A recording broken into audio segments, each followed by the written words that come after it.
Yeah, so Bonner's gone. Dewanna Bonner's gone.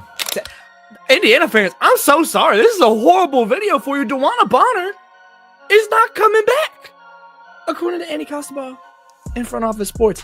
There's a huge mystery surrounding Dewanna Bonner and her absence, okay? In these past 4 games, guys, in the past 4 games, Dewanna Bonner has been MIA for the Indiana Fever. It's getting to the point where I'm on my Twitter timeline. The fans are saying that Dewanna Bonner has quote-unquote quiet quit, okay? They say that she is quiet quitting the Indiana Fever. Dewanna Bonner just pulled the ultimate plot twist, walking out on the Indiana Fever like she had somewhere way more important to be. And honestly, maybe she thinks she does. Was it locker room drama? Was it quiet shade thrown at the rise of Caitlin Clark, or did Bonner finally tap out of the circus that the WNBA has become, part basketball, part reality TV? Whatever the reason, she didn't just exit.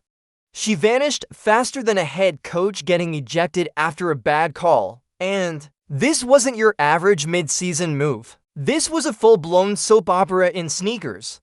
A sudden disappearance, mysterious personal reasons, zero return timeline, and then, boom, trade request. No accountability, no explanation, just a cold goodbye wrapped in a polite press release. But here's where it gets juicy. Bonner didn't just walk away. She tried to rewrite the script, playing the role of the misunderstood vet who simply didn't fit. But real ones know. She got benched, couldn't handle it, and bounced. The moment the spotlight shifted to someone younger, hungrier, and actually moving the needle for the sport.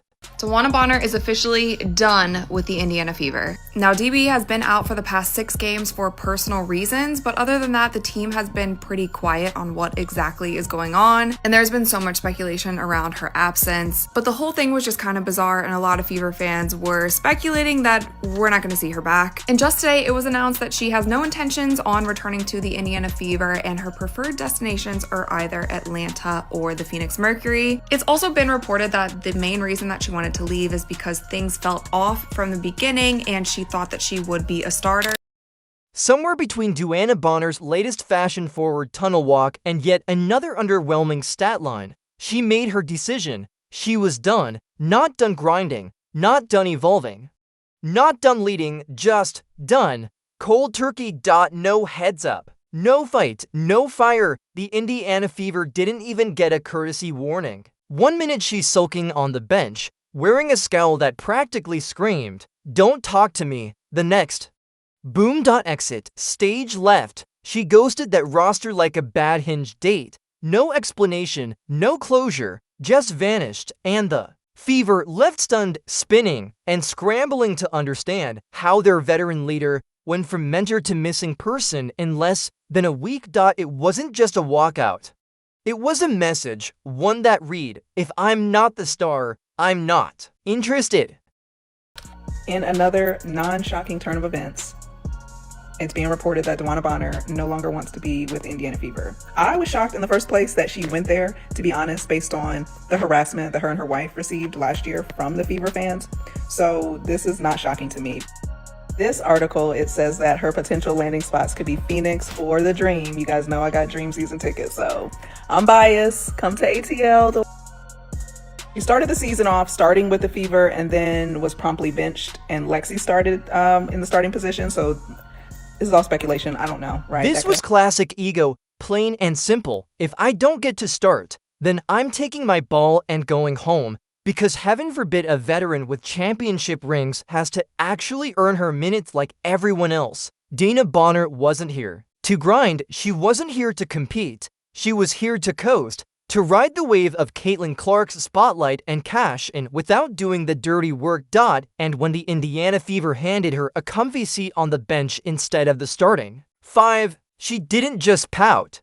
She detonated. Not with words, but with silence, with 5 missed games, with vague personal reasons and a disappearing act that left her teammates hanging and her coaches scrambling. No accountability, no leadership. Just a dramatic exit masked as professionalism. The truth?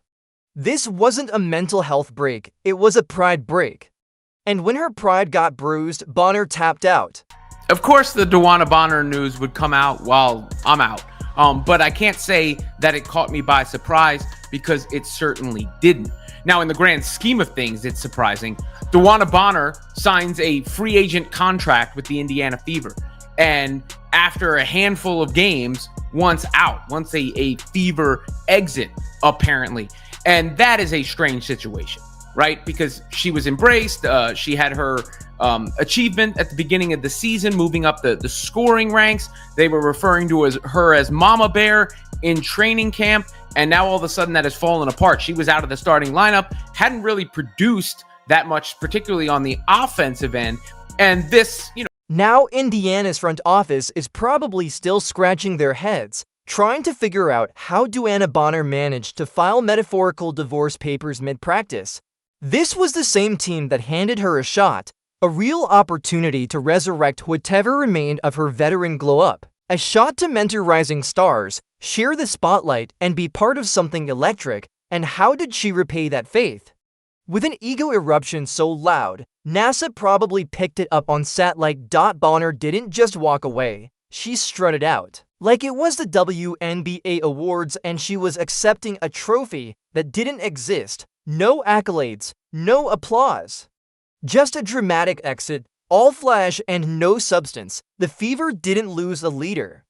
They dodged a diva, and in hindsight, Bonner's exit wasn't a setback, it was addition by subtraction. But I see a lot of Fever fans being very negative towards DB, talking about I never seen someone take so much personal time off, and who takes personal time off? I don't know if you're not family origin. I don't know if you may hate your family, but family comes first over everything. Okay? I don't know, maybe you're not family origin, but family comes first. If she having issues and stuff going on with her family, how about we pray about it, okay? She's a human being. Stuff happens to them just like shit happens to us. Life be lifing. They have shit happen to them just like shit happened to us. So let's not do that. Dewanna Bonner, more like Dana Gunner. That's right. Ladies and gentlemen, the WNBA just witnessed one of the most immature, selfish, and downright unprofessional displays in recent memory. Bonner, once hailed as a veteran leader and guiding force, has officially packed her bags and fled the spotlight. Why? Because she couldn't handle being part of a team that actually matters, a team with expectations, pressure, and a star player who commands real attention. This wasn't just a bad night or a heated moment. This was a full-blown meltdown from someone who was supposed to lead by example instead of rising to the occasion. She shrank under the lights. And let's be honest, it's easy to play tough when you're the center of attention on a struggling roster. But when you step into the arena with a franchise like the Indiana Fever with rising stars, national coverage, and accountability, that's when the real ones show up. Bonner didn't just walk away from a team, she walked away from the challenge, from the spotlight, and from the legacy she could have built. This wasn't leadership. This was a tantrum disguised as a departure, and fans aren't buying the excuses.